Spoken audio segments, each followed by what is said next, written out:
name is Mike Hurst from Highland Farm, and today I'm going to talk about fall needle drop. The fall needle drop happens to all evergreens, regardless of what kind they are, and usually it's found on the interior part of the tree, such as this right in here. Usually, all evergreens lose about 1/3 of their canopy every year. Most people don't see it because it's happening on the inside part of the tree. Regardless whether it's hemlock or a holly, a cypress or an arborvitae, a spruce or any of the pisceas, they all have this fall needle drop. Usually what happens is, like, again, it does fall on the inside, and sometimes when we dig it up out of the ground, they experience abnormally more fall needle drop than what they would do if they weren't in the ground. This is due because of the stress they have when they get dug up out of the ground. Since the roots have been cut when we dig them, there's not as many roots in the ground to support the foliage up top, so that the plant does not get as much water as it normally does. Therefore, the plant has to get rid of certain parts of the tree, and that's usually the interior parts.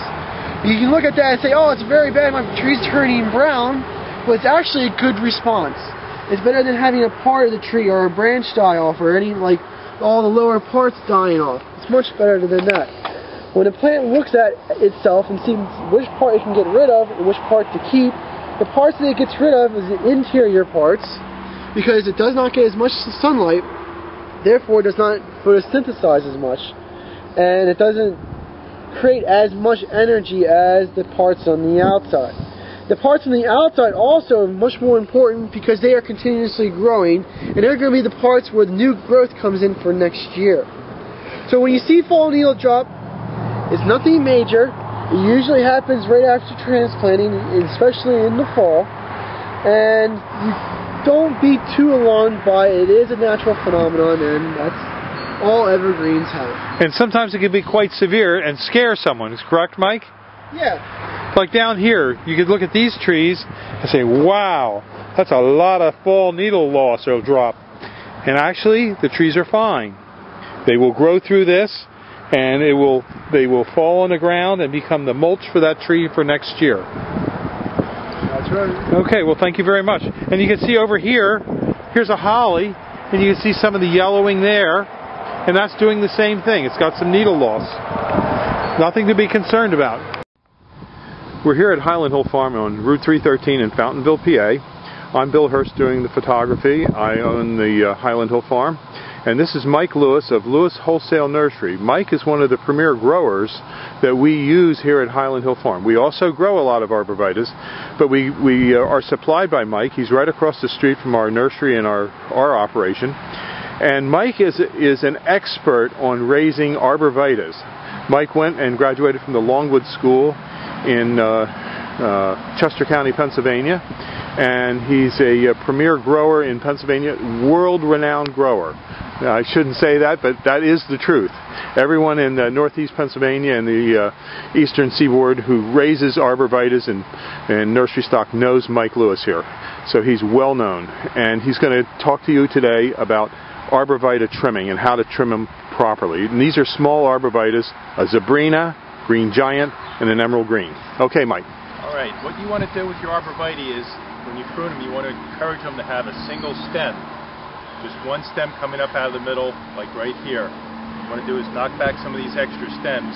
Here in the Northeast, we get a lot of wet, heavy snow, and if you have too many stems, they have a tendency to pull apart. Most of the time, they'll spring back, but sometimes you might get some breakage. So what we like to do is take the head shears and knock these tips back just a little bit, which will encourage a fuller, fatter plant, as well as keeping it up into a single stem. In school, we were always taught, when in doubt, cut it out. So you always want to, don't be afraid to take a little bit of foliage off the tree. Here, none of these plants, branches will come up into a single stem anymore, or into a multiple stem. You cut them back, this stem will dominate. Here on the green giant, we're going to do the same thing. This is a fairly full plant, so we're just going to tip it back all the way around, which will make a nice, fat, heavy plant. On green giants, we get a lot of vigorous growth, so you always want to make sure you just knock your tips back just a little bit, because they'll stretch out, because they grow so fast. On the emerald greens, it's a much fatter, fuller plant, so you don't have to shear them nearly as hard. Just tip them back, go around the plant, and again, you have a couple little stems developing here. Just trim it back, so you just have one stem coming up to the top, and that'll make a nice full plant, which is what you want. Okay. That's it. Have a good day at Highland Hill Farm. Okay, thank you very much, Mike. We'll see you. Highland Hill Farm on Route 313 in Fountainville, PA. And we have a lot of other types of hollies for you. For example, that's the green luster holly. And we have more hollies, as well as boxwood, and many other kinds of trees, plants, and shrubs.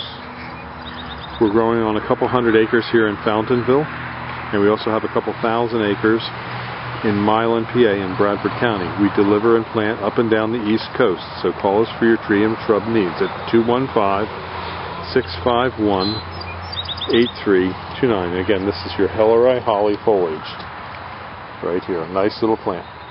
On cypresses, the emerald green is a great plant for creating a barrier. The problem with the emerald green is it is not deer resistant. It'll grow to 10 to 15 feet with this real beautiful emerald green colored foliage. Give us a call at 215-651-8329 for your tree and shrub needs. Thank you. This is Bill Hurst.